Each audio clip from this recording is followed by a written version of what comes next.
I'll admit, I'm a bit late to the party, but now is better than ever. Arknights Season 2 has been phenomenal so far, from the fights to exposition of character relationships. It expands on what Season 1 didn't have enough of. With the underlying story events and new characters, this season has the potential to be even better than what the last season has offered us. And I'm looking forward to seeing where we go. Episode 1 was really just an episode to set the stage for what's to come, especially for the next episode. Despite that, it was still a very solid episode which had its own notable moments here and there.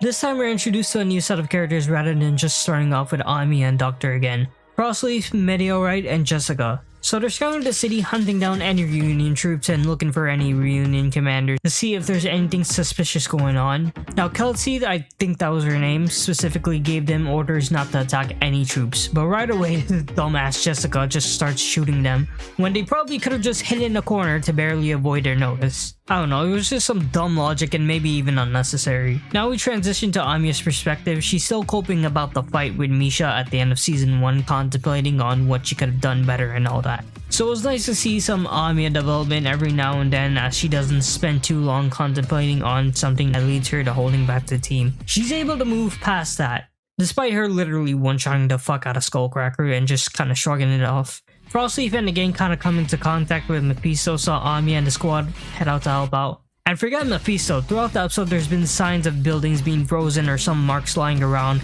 as well as Frostleaf mentioning a bigger threat than Mephisto. All this subtle yet creeping build up to introduce the coldest character so far of Arknights. No pun intended. FrostNova, which is the coldest name I've also ever fucking heard.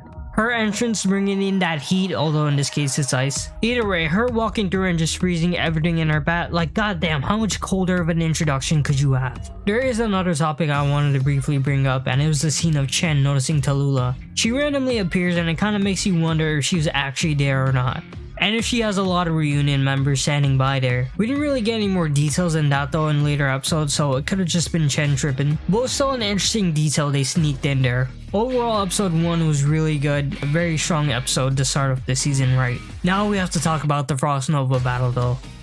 A lot happens throughout episode 2, but it's an episode mainly centered around FrostNova and her Yeti squadron. I think it was called that.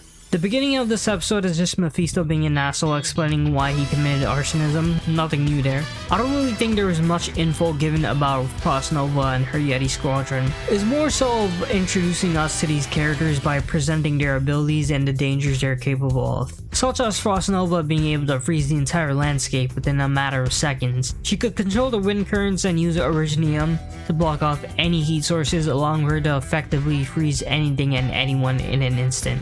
It's like making a snow blizzard without there even being one. She's very broken. And honestly, she kinda reminds me of Aokiji from One Piece, of course ability wise. Amiya and the gang managed to shake her off once, but that immediately backfires on them a little later on, since they try to be sneaky and find a route to escape through. Now Frostleaf acts as a decoy to give them a chance to escape, but also without her they would honestly be dead. Also, slight little jab I want to mention, FrostNova mentions giving them a painless death, but how will it be painless if you're freezing them to death? Sure, it may give you a quick death so you wouldn't have to suffer for long, but it's still super fucking painful.